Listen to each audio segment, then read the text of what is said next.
اعوذ باللہ من الشیطان الرجیم بسم اللہ الرحمن الرحیم السلام علیکم ورحمۃ اللہ وبرکاتہ۔ اللہ سبحانہ تعالیٰ نے آدم علیہ السلام کو ایک وعدہ دیا، اور وہ کیا تھا کہ اس دنیا سے جب کوئی انسان اللہ تعالیٰ کی طرف واپسی کے لیے جائے گا تو اس کو اللہ تعالیٰ کے کچھ قوانین، کچھ معاملات پہ عمل کرنا ہوگا۔ وہ کیا ہے؟ آج ہم تھوڑی سی اس پہ بات کریں گے۔ قرآن پاک ہمیں ایک پیغام دیتا ہے، اور وہ کیا؟ اقرأ بسم ربک، پڑھیے اپنے رب کے نام کے ساتھ۔ دین اسلام کی پہلی اینٹ جو نبی صلی اللہ علیہ وسلم پر پہلی وحی کی صورت پہ نازل ہوئی، وہ کیا تھی کہ اپنے رب کے نام کے ساتھ پڑھیے۔ اور اس کے بعد اگلی 4 آیات میں انسانی وجود، بچے کے ماں کے پیٹ کے مراحل کا تذکرہ ہوا اور قلم کی بات ہوئی۔ اگر کوئی ہم سے کہے کہ پہلی وحی کا پیغام کیا تھا، تو اس میں پہلی چیز کیا تھی کہ اقرا، پڑھیے۔ ذرا ہم سب کے سوچنے کی بات ہے کہ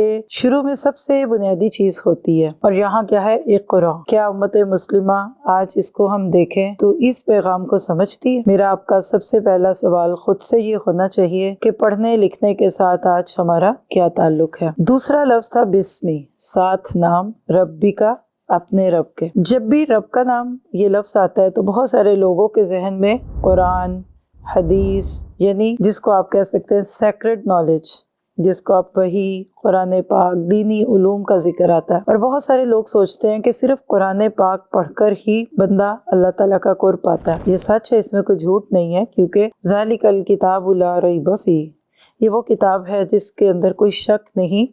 لیکن کئی لوگوں کو دیکھا گیا کہ قرآن بھی پڑھتے ہیں، لیکن اس کے باوجود اللہ تعالیٰ سے وہ تعلق نہیں کہ دن میں 5 بار اس کے حکم پہ کھڑے ہو سکے، کیونکہ وہ قرآن تو پڑھتے ہیں لیکن ان کا پڑھنا برائے پڑھنا ہے، وہ رب کے ساتھ نہیں جڑتے۔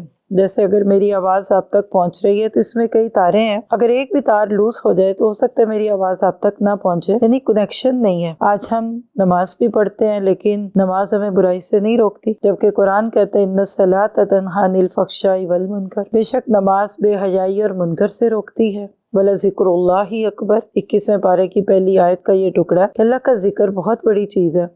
تو نماز صرف رسم رہ جاتی ہے جب اللہ سے تعلق نہیں، بسم ربی کا نہیں ہے۔ اس کے برعکس اگر ہم دیکھیں کہ انسان سائنس کیوں نہ پڑھ رہا ہو، اگر پڑھانے والا خود اللہ تعالیٰ سے جڑا ہو تو وہ سائنس کے تھرو اللہ کی پہچان کرا سکتا ہے۔ تہجد کے وقت نبی صلی اللہ علیہ وسلم جو صبح اٹھتے ہی سب سے پہلا کام کرتے وہ سورۃ آل عمران کی آخری 10 آیات پڑھتے، جس میں غور و فکر کی دعوت ہے۔ ان فی خلق السماوات والارض واختلاف اللیل والنہار، یعنی اٹھتے ہی کیا کہا گیا کہ اس کائنات پہ غور کرو، اس صبح و شام، رات دن، اندھیرے کو روشنی میں بدلنے کو دیکھو، اور ان سب کے بعد اس نتیجے پہ پہنچ جاؤ کہ تمہارا رب قدرت والا ہے اور اس نے تمہارے لیے یہ سب کچھ پیدا کیا۔ تو کیا پتہ چلا؟ اتنی سی بات کو اگر میں جمع کروں تو دین اور دنیا دونوں کا علم انسان کو رب سے جوڑے۔ آج ہم اپنے معاشرے میں دیکھتے ہیں کہ عموماً کچھ لوگ دینی مزاج کی وجہ سے اللہ سے قرب بھی پاتے ہیں اور معاشرے میں بھی وہ بہت اچھے نام والے بنتے ہیں، لیکن جو لوگ دنیاوی علوم کی طرف جاتے ہیں وہ اللہ تعالیٰ سے دور ہو جاتے ہیں۔ ہمارے پاس بہت سے سوالات آتے ہیں کہ کیا ہم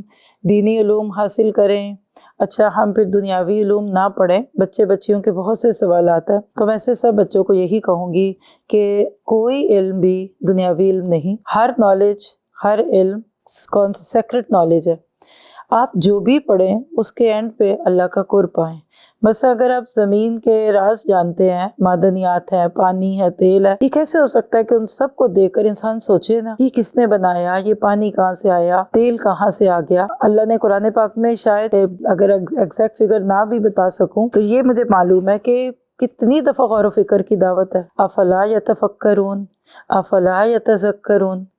لیکن افسوس یہ ہے کہ آج ہم تدبر، تذکر کو نیکی نہیں سمجھتے، اور ہم ورد کرنے کو 100 بار، 200 بار، یعنی ہماری تسبیح 500 دانے کی ہو جاتی ہے لیکن غور و فکر نہیں ہے۔ تو آج کا اس شارٹ سے میسج کا مطلب کیا ہے کہ آپ دنیا کا بھی علم لیں، دین کا بھی لیجئے، لیکن ان دونوں کے بعد آپ مالک کے قریب ہو جائیں، ورنہ تو قرآن پڑھ کے بھی قرب نہیں ملتا۔ بہت سارے لوگ یہ سوال کرتے ہیں فلاں بچہ ہم نے حافظ سمجھ کے اس سے بچی کی شادی کی، بعد میں پتہ چلا وہ تو غلط چیزوں میں ہے، وہ تو نماز بھی نہیں پڑھتا، کیوں؟ بسمی ربی کا نہیں تھا اس میں۔ تو اللہ کرے کہ ہم سب اللہ کے نام سے جڑ جائیں اور اپنی زندگیوں کو پیارے طریقے سے اللہ تعالیٰ کے حکموں کے اوپر گزاریں۔ جزاکم اللہ خیر۔ السلام علیکم ورحمۃ اللہ۔